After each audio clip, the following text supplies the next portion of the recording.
السلام عليكم، ازيكم حبايبي؟ عاملين ايه؟ يا رب تكونوا بخير. الفيديو بتاعنا النهارده مميز جدا وجميل جدا. هنعمل النهارده مع بعض كده نوع من المربى، اغلبنا ممكن ما يعرفوش. هنعمل النهارده مربى العنب بطريقه سهله وبسيطه جدا. انا عارفه ان في ناس كتير ما تعرفش ان العنب ممكن نعمل منه مربى، بس بصراحه بتكون مربى العنب جميله جدا وطعمها خطير، خصوصا بالطريقه اللي هنعملها مع بعض النهارده. وهوريكم في الفيديو نتيجة لمربى كنت عملتها من سنتين عندي في برطمان في التلاجة كده زي ما هي، ولا ليها ريحة ولا طعمها اتغير ولا حمضت ولا عملت بلورات كده من السكر في أرضية البرطمان ولا أي حاجة. وده لأن طريقة المربى بتاعتنا النهاردة ممكن تعيش معاك سنين وسنين. تابعوا معايا الفيديو للنهاية علشان تشوفوا كل التفاصيل والتكات بتاعتنا. يلا بينا نسمي الله ونشوف هنعمل ايه مع بعض.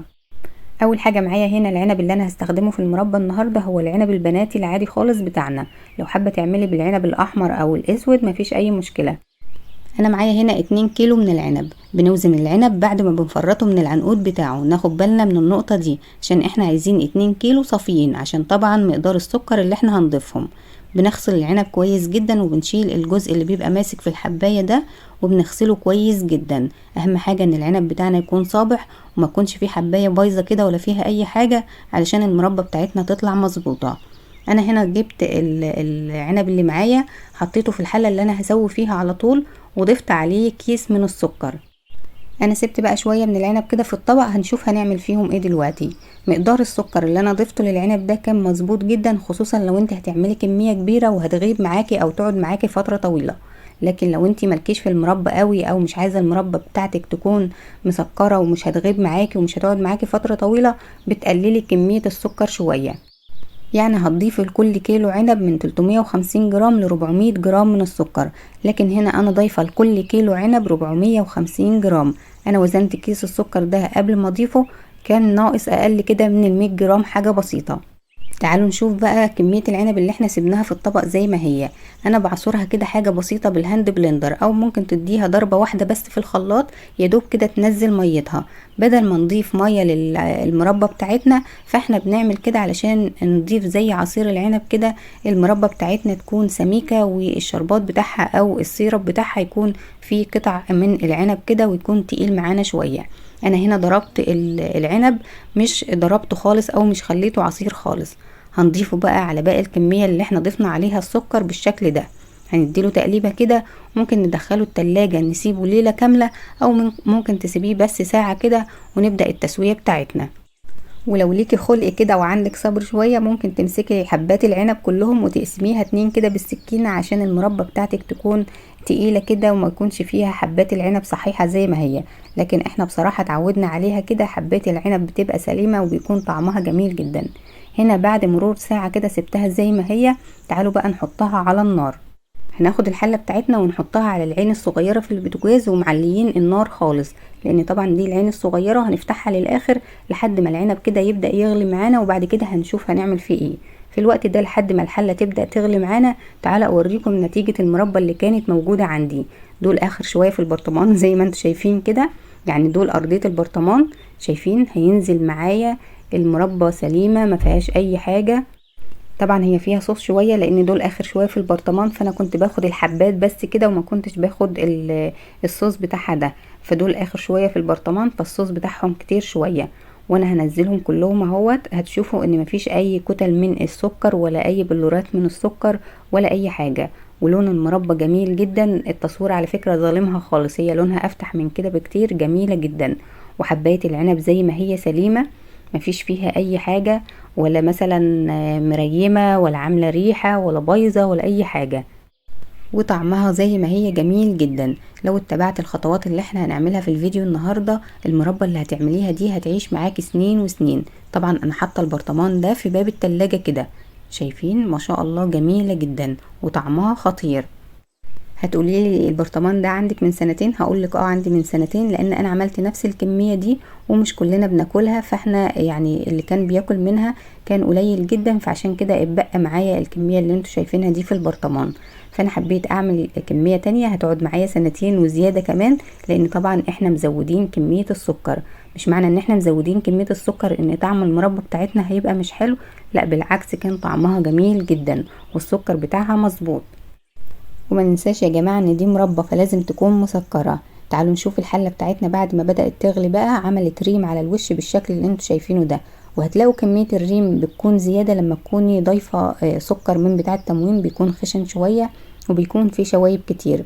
وكمان الشوية اللي احنا ضربناهم بالهاند بلندر اكيد هيعملوا الريم ده، علشان طبعا في فتافيت كده من العنب. فاحنا واحدة واحدة كده بنشيل الريم بالشكل اللي انتوا شايفينه ده. والنار في الوقت ده بنهديها حاجة بسيطة خالص عما كانت الاول، يعني مش بنهديها للاخر او مش بنخليها كمان متوسطة، يدوب بس بنهديها حاجة بسيطة علشان تعمل لي الفوران ده وتجمع لي الريم كده في مكان اقدر اتحكم فيه واقدر اشيله باي معلقة كده او كبشة بالشكل اللي انتوا شايفينه ده.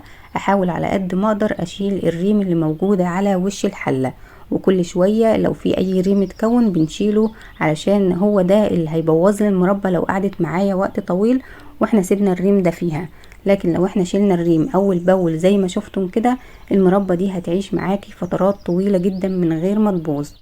بعد ما بخلص كل كمية الريم اللي موجودة قدامي على وش الحلة بديها تقليبة كده واسيبها برضو لحد ما تبدأ في الفوران تاني. هتكون لي ريم تاني كده في جنب، هبدأ اشيله واحدة واحدة. اهم حاجة كل ما يتكون ريم بنشيله اول باول كده، علشان مش عايزين نسيبه في المربى بتاعتنا. ومع مرور الوقت الريم اللي بيتكون ده هتلاقيه قل تماما.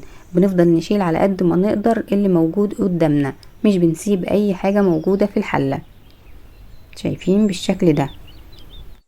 ولو حسيتي ان لسه في ريم موجود وانت مش قادرة تتحكمي فيه او ترفعيه بالمعلقة كده، علي النار سنة صغيرة خالص عشان الحلة ترجع تغلي تاني، فيتكون الريم في مكان كده تقدري تشيليه. شايفين بالشكل ده. انا هنا عليت النار سنة صغيرة، بدأت الحلة تغلي تاني وتكون لي الريم كده في مكان اقدر اتحكم فيه واشيله. هنفضل نعمل بقى الخطوات دي كلها لحد ما نلاقي كده الحلة بتاعتنا ما عادش فيها ريم خالص، او يعني على الاقل حاجات بسيطة خالص ان انا مش قادرة اشيلها. خلاص مفيش اي مشكلة، هوريكم هيكون الشكل عامل ازاي دلوقتي. تعالوا بقى نتكلم واحنا شغالين كده مع بعض على نقط مهمة جدا في المربى بتاعتنا النهاردة. اول حاجة وان العنب بتاعك يكون صحيح كده او سليم، ما يكونش دبلان او ما يكونش فيه حاجة بايظة، او حباية العنب بتاعتك تكون دبلانة كده. لا، احنا عايزين احسن عنب خالص عشان نعمل منه المربى دي النهاردة.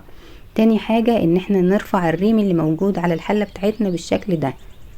واهم حاجة وهي كمية السكر زي ما اتكلمنا عنها كده في اول الفيديو. لو انت عاملة كمية مربى كبيرة وهتغيب عندك او هتقعد فترة طويلة، يبقى تضيف السكر زي ما انا ضفت كده. هتعملي كمية بسيطة وهتقعد عندك فترة قليلة، يبقى في ايدك ان انت تقللي كمية السكر، مفيش اي مشكلة، لان كمية السكر ده تعتبر المادة الحافظة للمربى. هنا احنا وصلنا لمرحلة ان خلاص مفيش اي ريم بيتكون غير شوية اللي انا شلتهم دول، وخلاص المربى بتاعتي بقت نظيفة. في الوقت ده هضيف لها اي منكهات بقى انت بتحبيها. انا بحب ازود مع المربى قرنفل وعود قرفة كده صغير، والليمونة دي هنضيفها في الاخر خالص، هقول لكم امتى دلوقتي. شايفين المربى بتاعتي بقت نظيفة ما فيهاش اي ريم ازاي، حتى وهي بتغلي مفيش اي ريم بيتكون. في الوقت ده بضيف القرفة والقرنفل وهدي النار بقى وهسيبها تستوي براحتها لحد ما تستوي تماما، وحباية العنب بتاعتي تستوي كده. قبل ما بطفي النار ب10 دقايق بنعصر الليمونة اللي كانت معانا دي وبنسيبها تغلي كمان 10 دقايق وبنطفي عليها النار، وكده المربى بتاعتنا جاهزة معانا بالشكل والقوام الجميل اللي انتوا شايفينه ده. هنا المربى بتاعتنا كانت تاني يوم وكانت بردت تماما والقوام بتاعها تقل بالشكل ده. طب هتقولولي بتاخد وقت قد ايه على النار يا نونا؟ لا، الوقت ده مش هقدر احددهولك بالظبط، لان طبعا كل كمية انت هتعمليها هتختلف في الوقت بتاعها على النار، وكمان النار بتاعتك سواء بقى انت مهدياها او معلياها هتختلف كمان في الوقت. اهم حاجة طول ما هي على النار انت بتبص عليها بتديها تقليبة كده من كل وقت والتاني، لحد ما حباية العنب بتاعتك تحسيها بقت دايبة كده، بقت مهرية خالص. والصوص اللي حوالين حبوب العنب كده تحسي ان هو بدأ يتقل كده وبدأ يقل شوية عن الاول. يعني الاول زي ما انتم شفتم كده كان معانا مية كتير في العنب، دلوقتي ما عادش فيه مية كتير وتحس ان هو تخن كده معاكي. وطبعا ما تسيبهاش كتير على النار عشان ما تتحرقش منك، لحد ما توصل للقوام اللي انا قلتلك عليه ده بتعصري الليمونة، وبعد كده بتسيبيها 10 دقايق وتطفي عليها وخلاص ترفعيها من على النار. هنا عود القرفة زي ما بقول لكم كده كنت بوريه لكم، يا اما ترفعيه خلاص مش هتحتاجيه، او تحطيه على وش البرطمان كده يفضل ريحتها في قلب المربى بتاعتك. نيجي لأهم نقطة واخر نقطة علشان تحافظي على المربى دي فترة طويلة من غير ما تبوظ. البرطمانات اللي انت هتعبي فيها المربى لازم تكون نظيفة ومغسولة كويس وناشفة تماما من المية، وياريت تكون كمان متعقمة. طب نعقمها ازاي يا نونا؟ لو انت عندك غسالة اطباق هتشغل عليها، والغسالة كده كده بتعقم الاطباق اللي فيها. طب ما عندكيش، هتولعي عين البوتاجاز الصغيرة خالص على الهادي زي الشمعة، زي الشمعة خالص. وبعد ما تغسلي البرطمان وتنضفيه كويس جدا، هتقلبي وش البرطمان كده على النار قيمة دقيقتين 3 لحد ما يبدأ البخار يدخل فيه او السخونية تدخل فيه. بس اهم حاجة ازاز البرطمان بتاعك يكون كويس عشان يستحمل الحرارة. وبعد كده بتسيبيه لما يبرد تماما وتبدأي تعبي المربى فيه. طبعا المربى تكون بردت تماما، والغطيان بتاعه البرطمانات برضو تغسليها وتنشفيها كويس جدا من اي سوائل موجودة فيها. احنا مش عايزين اي مية تيجي على المربى. طول ما المربى نظيفة ما فيهاش مية، او انت كمان بتاخدي بالمعلقة كده المعلقة مش مبلولة، المربى بتاعتك هتعيش معاكي وقت طويل جدا. لا هتكون بقى ريم كده على حرف البرطمان، ولا الوش بتاع المربى كده يعمل ريم ويبقى حباية العنب بتاعتك بايظة، ولا الكلام ده كله خالص. اهم حاجة ما يجيش عليها مية. شايفين بقى المربى عاملة ازاي، وحباية العنب دايبة دوب جميلة جدا. وبكده الفيديو بتاعنا يكون خلص. اتمنى ان يكون عجبكم، واتمنى ان انتوا تجربوه. ولو عجبكم ما تنسوش اللايك والشير، وتسيبولي تعليق صغير كده تحت الفيديو لانه بيفرحني وبيشجعني جدا. وانتظروني في الفيديو الجاي ان شاء الله. والسلام عليكم ورحمة الله وبركاته.